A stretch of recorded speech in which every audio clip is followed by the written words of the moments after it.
The mind is a terrible thing to taste. What are the most sabotaging, limiting beliefs out there?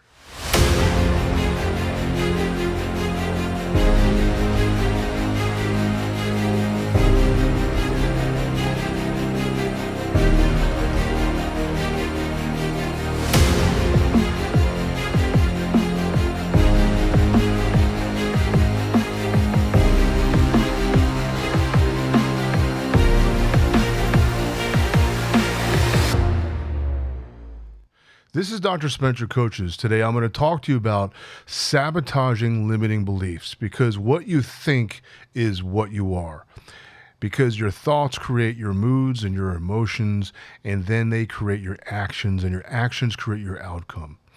And how you think, it defines your perception, and how you perceive the world determines how you respond to the world.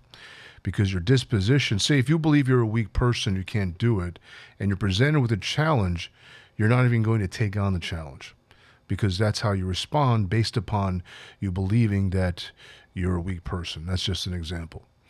So let's dive right in, because I got into this when I was like around 12 years old. I did a book report on dreams and learned about visualization.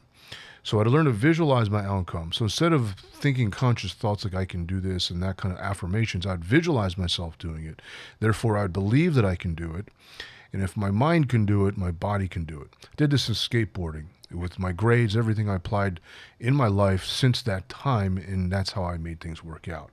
Because if I don't believe in myself, if I don't believe in the possibility, I'm not even going to try. If I have belief in the possibility and my belief within myself, within that possibility, I'm going to put forth the effort to see that possibility through, because I invest myself in it. And that's what I mean by your mind creates your reality. But if your mind is filled with filthy thoughts, limiting thoughts, and negative thoughts, that's the reality you're going to create. And nobody likes to look at their mind when they're thinking these thoughts. It's like looking at the crap in the mirror. And people will just avoid it, really. And they'll cover up the negativity within with positive affirmations. And those positive affirmations don't really work because they've never taken care of those negative thoughts and the emotions surrounding them, which they define themselves as. It becomes an identity. And people define themselves. You define yourself around your limiting beliefs. And that's why your life isn't working out. That's why you're going from one video to another, one coaching session to another, one book to another, one self-help talk podcast to another, and things aren't working out. You do one affirmation after another, and it just doesn't work because you're not changing your unconscious, subconscious belief patterns and the emotional patterns surrounding them. So I'm going to go over 5 of the most popular ones. And a majority of people, including myself, have thought these thoughts or currently think these thoughts, and this is what's holding you back. The first one is, I'm not good enough. So many people think this about themselves. If you think you're not good enough, you're not even going to try. And that's what I mean by these thoughts control your actions, or in this case, inaction, your action of not taking action, because you believe you're not good enough. It's like, if you're not good enough, why bother trying? I mean, I've heard countless people tell themselves this. Have a friend who is one of the best pianists I've ever met, and he keeps comparing himself to Medeski, Martin, and Wood. I said, you're at their level. He goes, no, I'm not that good. I'm not good enough. I showed him people who are not as talented as him, making music videos on TikTok or what have you, and doing really well. He goes, and he has some other, excuse. Well, they're better than me. Yeah, I'm just not that talented. He tells himself this, and then he doesn't do anything to better himself as a result of that. And this is not uncommon in today's mindset, especially with social media. Especially with girls. I'm not good enough. Especially with guys. Comparing themselves to Andrew Tate, to compare themselves to the Logan brothers, comparing themselves to Tony Robbins and these highly successful people whom nobody measures up to. I mean, how many Tom Cruises are there in the world? There's only one. How many actors are there in the world? It doesn't matter what field you're in the game of life, not everybody is meant to be a John Travolta. You know, yeah, we're not going to measure up to that level of talent, or Kid Rock, or whoever. You know, whatever your star is in your mind that you're comparing yourself to, you're comparing yourself to an immeasurable, impossible state of being, personification, status. And then you'll never be good enough. You'll never be as good as Steve Vai is on the guitar. You know, you'll never be as great of a speaker as Martin Luther King was. Maybe you will be. I don't know. But those rare stars are rare because of some talent, some aura, some karmic attribute that they have. So stop comparing yourself to Elon Musk. Not everybody has that kind of talent, that kind of stardom, that kind of mind, that kind of drive. You just need to be yourself. Compare yourself to the best version of yourself and see if you're measuring up to that, because the best version of yourself hasn't been discovered yet. You only have to be better than who you were yesterday. That's it. Just be better than who you were yesterday. Every day, strive to become better. And before you know it, you will be at a much higher level in a year from today, and you will be beyond good enough. The second one is why me? People tell themselves that. Why me? Why did it happen to me? In other words, you play victim. You believe you're a victim, that things are beyond your control and there's nothing you can do about it. Why me? Why did it happen to me? You know, the universe will throw curveballs at you to see how you respond, to see how you handle it. Sometimes it's not about failing. It's about how you handle the failure. What do you do as a consequence of failure? Do you bounce back? Do you regroup? Or do you give up? If you give up, how strong was your conviction to begin with? If your conviction wasn't very strong, your game's not going to be very strong. You're not going to play it well. So that means you need to examine your convictions. What do you really believe in? What do you truly value? What's really important to you? What matters to you? And why aren't you standing up for it? Why are you pursuing something that isn't really your top priority? Prioritize your actions based upon what's important to you. What are your core values? What are you willing to stand up for? And what you stand for, take a stand. Take a stand for that, and you'll find a way to make it work. So you won't be a victim. You won't be saying, why me? They are always overgeneralizing things about people. And you assume things about people that aren't true. They're just made up. They're irrational thoughts about people, and then you prejudge, and then that determines your action towards them, determines how you behave around them. Let's just say you're a single guy and you want to ask a girl out. Well, they're all gold diggers. Or they're all looking for $1 million man. They're always going to say no to me. They always reject me. I'm not good enough. I'm not good looking enough. Or whatever. You know, there's an assumption. It's really, it's the act of being prejudiced. I mean, you may have been turned down once, and then you think, all girls are going to turn you down. Now, it's just an example. Take that in any aspect of life. They are always going to, they always look at me as.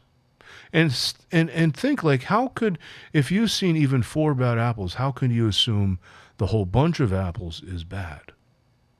If you've had one bad experience, or you've experienced one person or a few people within say your work environment who are just complete jerks to you, but a majority of them are actually nice people and respectful people, but you just never talked to them. You never gave them a chance because you think they're all like a certain way. They're all competitive. They're all just in it for the money. They're all this or they are all that. There is an assumption, and you know what the word assumption means? Don't make an ass out of you and me.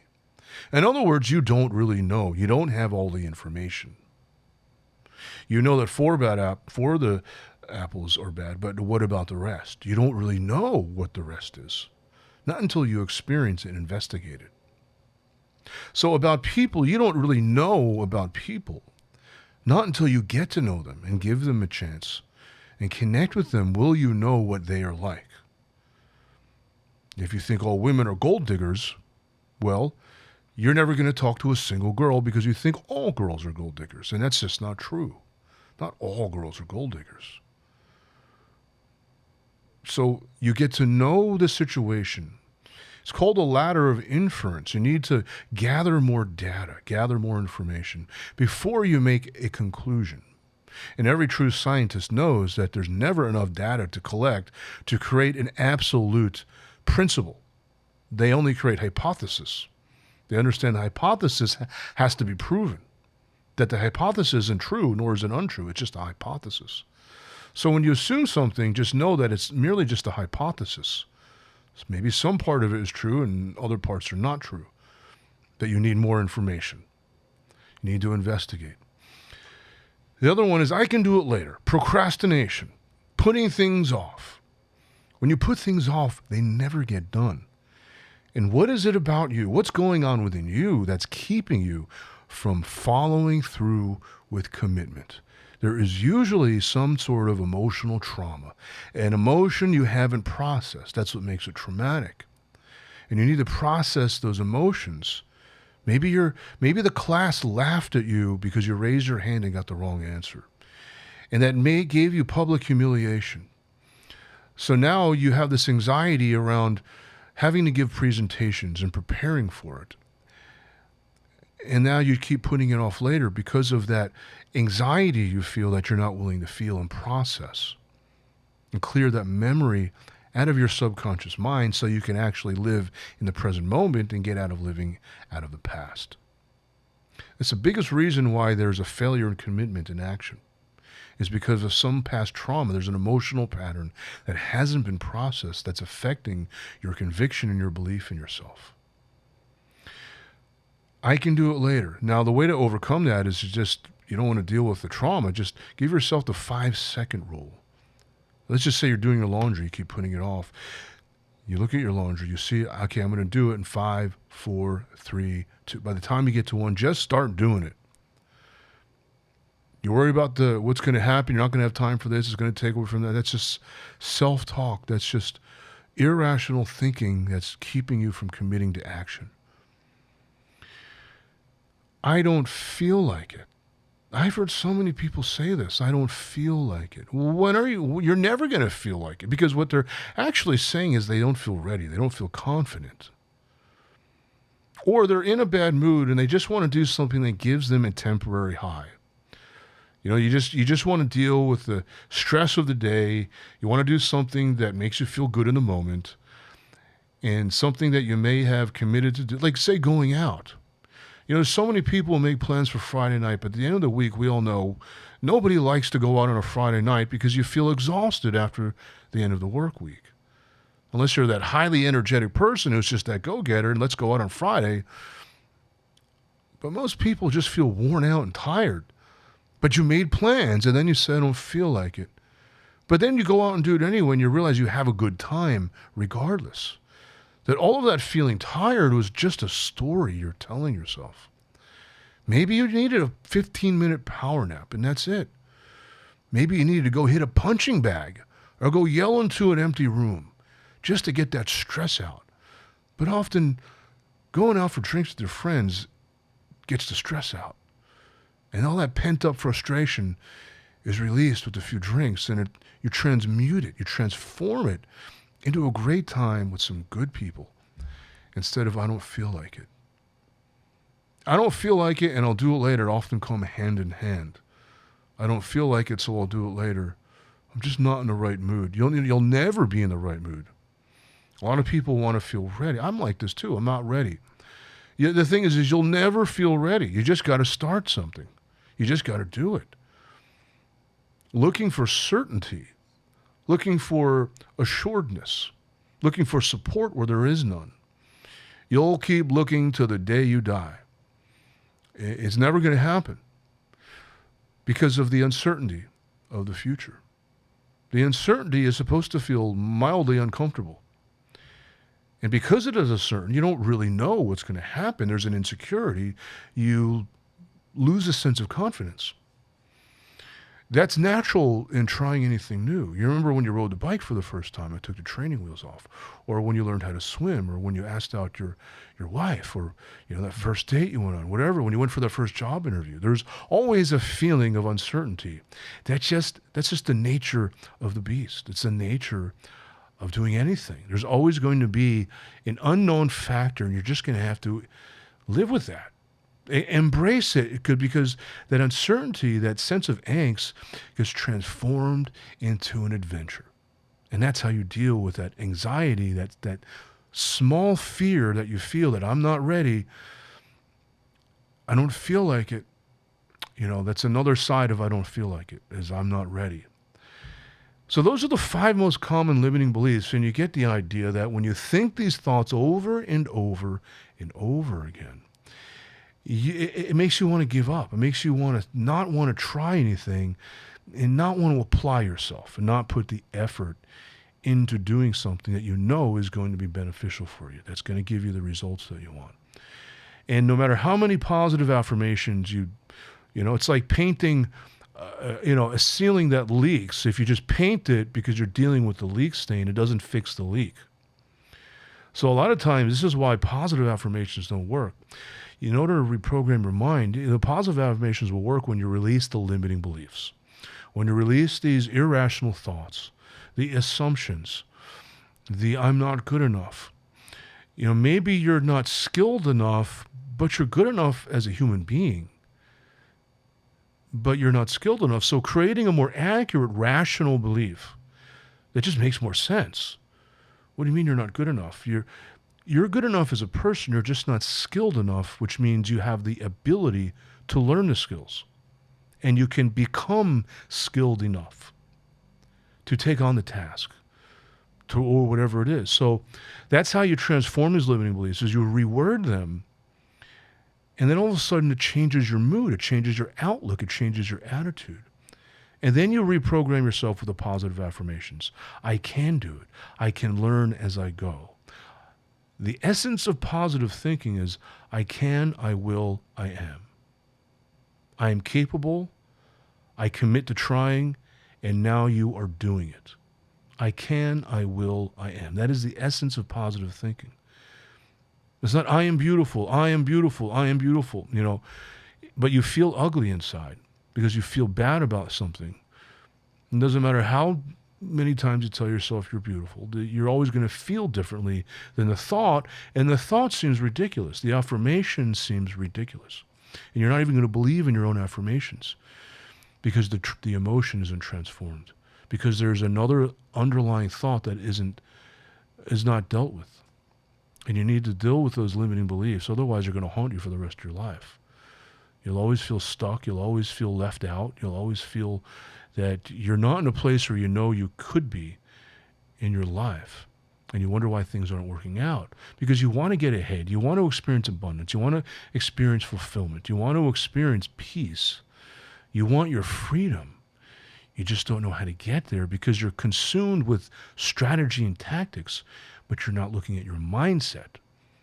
Without the right mindset, it doesn't matter what strategy or tactic you apply, they will fail because of your mindset. You need to look at your mindset, and I can help you do that so you can get ahead, be in the place where you want to be, so you can actually experience the joy that is living. Go ahead and leave a comment below. My contact information will be in the description of the video. This is Dr. Spencer Coaches. Don't forget to like, share, and subscribe. Thank you so much for listening.